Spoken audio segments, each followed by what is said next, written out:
Entonces, en esta tercera presentación vamos a ver otros dos géneros académicos a los que todavía no nos habíamos referido.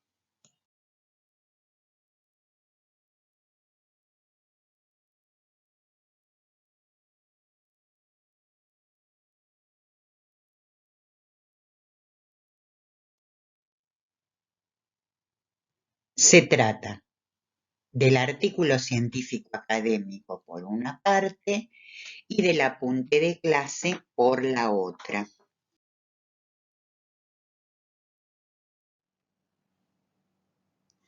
Bueno, empecemos por el artículo científico académico. El artículo científico académico es entonces género que se produce de un académico para otro académico. No necesariamente ese académico tiene que ser un experto completamente formado, ¿no? También puede ser alguien que forma parte de la comunidad académica y que está en formación. Por ejemplo, un estudiante podría ser.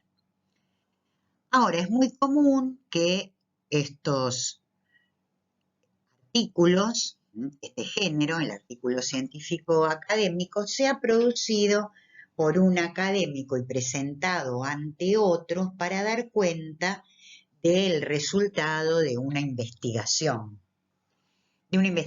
que está en curso o de una investigación que se ha concluido. A veces se presentan también resultados parciales, investigaciones que se están cursando y se van presentando algunos de los resultados a los que se ha llegado. Estos artículos se publican en revistas que dependen de los institutos de investigación de las universidades, de los laboratorios de investigación de las universidades, ¿sí? También se presentan, ¿sí?, en congresos, en jornadas donde se reúnen los académicos para tratar determinado tema disciplinar. ¿Qué características tienen estos textos? ¿Por qué características los podemos reconocer? Bueno, ya sabemos, ¿no?, que por sus rasgos internos y externos no vamos a volver sobre eso, pero sí marcar algunas cuestiones. Por ejemplo, recordar el tema de la enunciación, ¿sí?, que ustedes ya vieron en la clase 3 cuando vieron géneros discursivos y enunciación, ¿sí?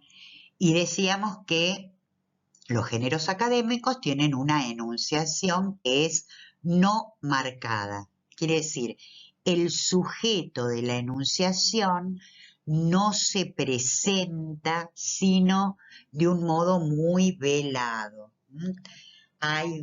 Toma distancia, no se muestra el sujeto de la enunciación en su texto.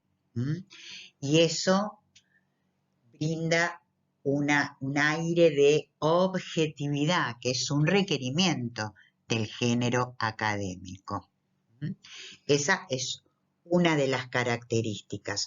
Otra de las características que tiene que ver con el lenguaje es sencillo. Sencillo en el sentido de que hay oraciones cortas, con poca adjetivación, son bien concretas, van al grano, ¿sí? No hay ornamento. Sin embargo, como incluye términos específicos, muy especializados, teóricos, puede presentar dificultad, ese vocabulario tan especializado para aquella persona que es un académico en formación, por ejemplo, un estudiante, ¿sí? Esa puede ser la dificultad que presente el lenguaje. No tiene que ver con la sencillez, que lo es sencillo, sino con esos términos, con esa densidad teórica, con esos términos tan especiales, tan específicos. Bueno, por supuesto, otro aspecto que tenemos que ver en este género es que la estructura es predominantemente argumentativa. ¿Por qué? Si estamos diciendo que en estos artículos científicos, académicos, que también se los conoce con el nombre de artículos de investigación, se están presentando resultados de investigaciones, bueno, lógicamente esos resultados de una investigación en curso o concluida están aportando conocimientos nuevos, conocimientos que no son los que circulan, ¿sí? Que son novedosos. Por lo tanto, hay allí una dimensión persuasiva que va a aparecer.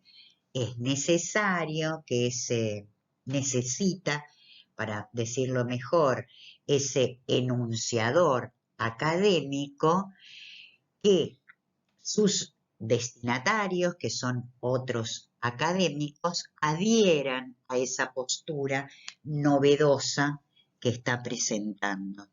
Por lo tanto, va a predominar la argumentación.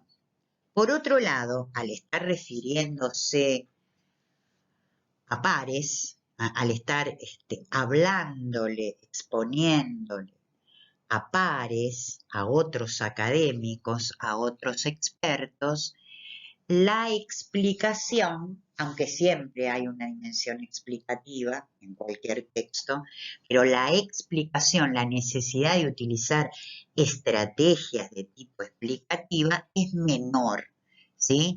No hace falta reformular ni ejemplificar tanto, porque quien está leyendo ese artículo ya conoce el tema, ya sabe de qué se le está hablando, ¿verdad? Una última cosita.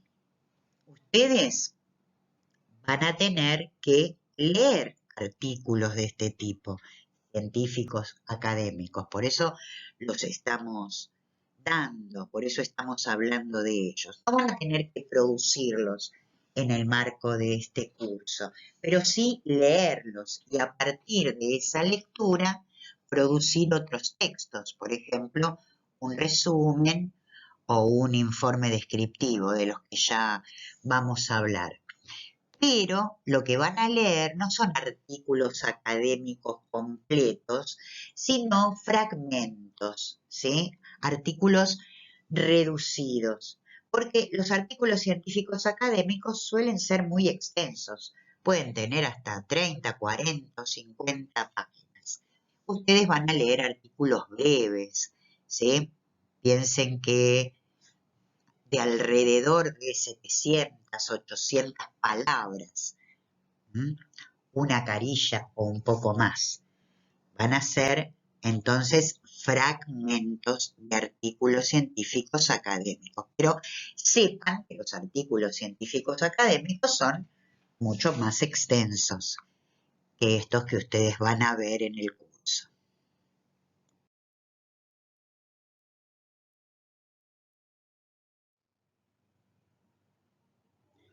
En cuanto al apunte de clase, ya habíamos mencionado con anterioridad que se trata de un género académico que producen los estudiantes para sí mismos con fines de estudio. Si tuviéramos que definir el apunte de clase, diríamos que es un texto que se construye a partir de distintos soportes discursivos. Un soporte escrito, la palabra oral, la voz del profesor, el pizarrón, diapositivas de un PowerPoint, videos, posteos que utiliza o que indica el docente. En cuanto al objetivo que presenta el apunte de clase, es el de duplicar el contenido de la fuente, que fuere escrita, oral, audiovisual, y fijarla por escrito para conservar ese escrito con fines de estudio.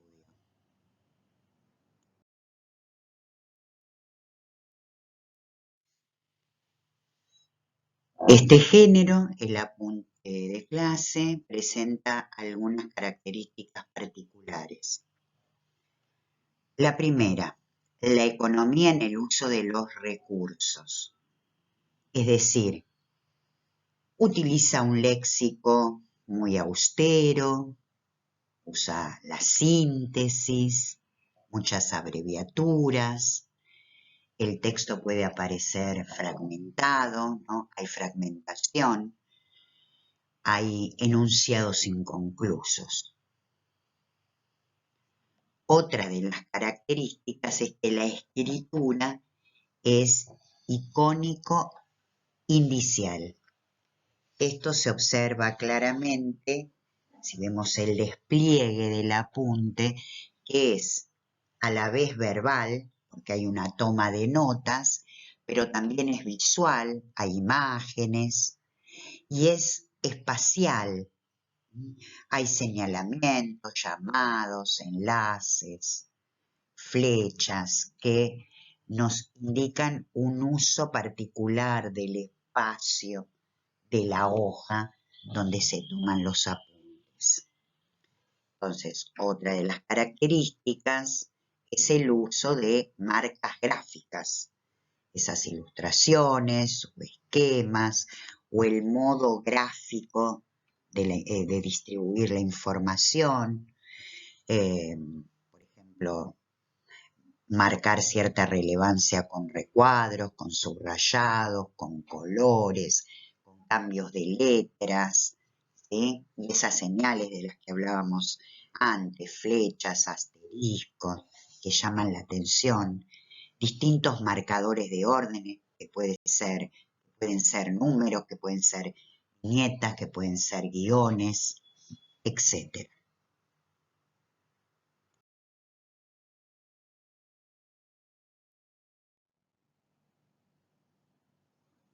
Entonces, la toma de apuntes es una actividad que requiere del estudiante la realización de una serie de operaciones durante el desarrollo de la clase que pretende apuntar. En principio tiene que escuchar al docente con mucha atención y no solo escuchar sus palabras, sino también prestar atención a todos los recursos de tipo visual que el docente pueda estar utilizando, ya sea la escritura en el pizarrón o cualquier otro material visual, gráfico, audiovisual que esté mostrando al alumnado.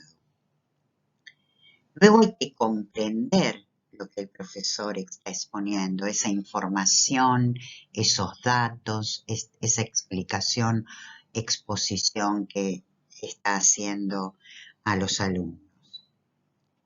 Hay que analizar esa información para luego seleccionar aquello que me sirve, ¿sí? Y que yo quiero fijar con la escritura para después recuperar, que va a ser aquello esencial de la clase.